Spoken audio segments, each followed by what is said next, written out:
Setbacks and the brain. How to bounce back stronger. Have you ever hit a wall? Not physically, but mentally. Maybe you were finally getting into a good routine, building momentum at work, feeling optimistic about a new direction, and then something blindsides you.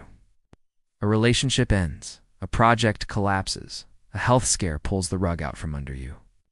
Suddenly, everything you were working on feels out of reach for you. You're stuck, unmotivated, and questioning whether you even have the energy to get back up.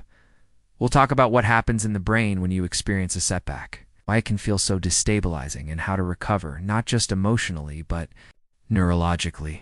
Your brain experiences a setback as a mismatch between expectation and reality, and that mismatch creates a dopamine crash.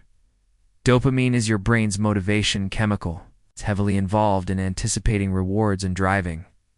Goal-directed behavior isn't just powering through, it's helping your brain find its rhythm again. And here's something else. Setbacks don't just sap your motivation. They also impair the very part of your brain that helps you figure out what to do next, the prefrontal cortex. And this is the region that handles planning, decision-making, and emotional regulation under stress, especially when the brain perceives a threat or failure. The prefrontal cortex becomes less active, and a brain that's tagging your setback as a threat. No wonder it's hard to feel like you can move forward. And I want to add something important here. These brain changes can feel like depression for some people, but they aren't the same thing. Setback-related disruptions are typically acute and tied to a specific situation. Depression, on the other hand, involves long-term changes in brain function. But if you don't intervene, a prolonged setback has more significant consequences for you. Doesn't like uncertainty, so it fills in the gaps with a story. And too often, that story is, I failed because I'm not capable.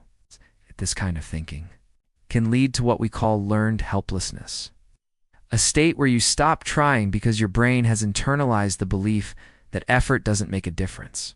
But most setbacks aren't about personal inadequacy. They're about disruption. Your nervous system lost its rhythm. Your executive system got overwhelmed.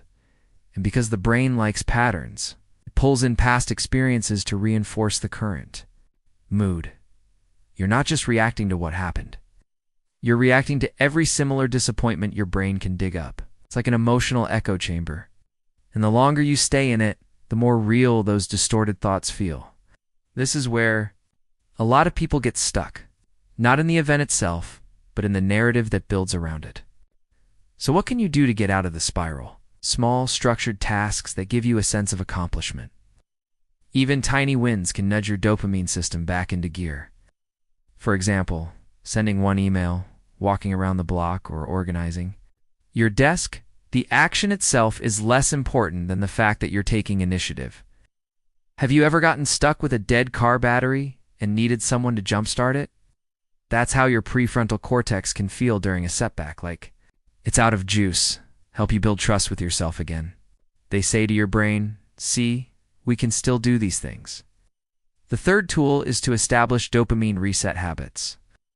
After a setback, it's tempting to reach for quick dopamine hits like scrolling, snacking, or even zoning out. But those hits are short-lived, and they don't restore long-term motivation. Instead, build in sustainable dopamine boosts like novelty. Try something new, even if it's something small. Structure isn't just about productivity. It's about giving your brain a rhythm that it can rely on. When your day has predictable anchors, like when you wake up, eat, move, or wind down, your brain conserves energy. You reduce the number of decisions that you have to make, which helps your brain stay calm and focused. But here's the catch. Don't use structure as a weapon. After a setback, you can respond with harsh self-talk, like I need to get it together. No more excuses. Asking instead, what would support look like right now? Sometimes the answer is rest.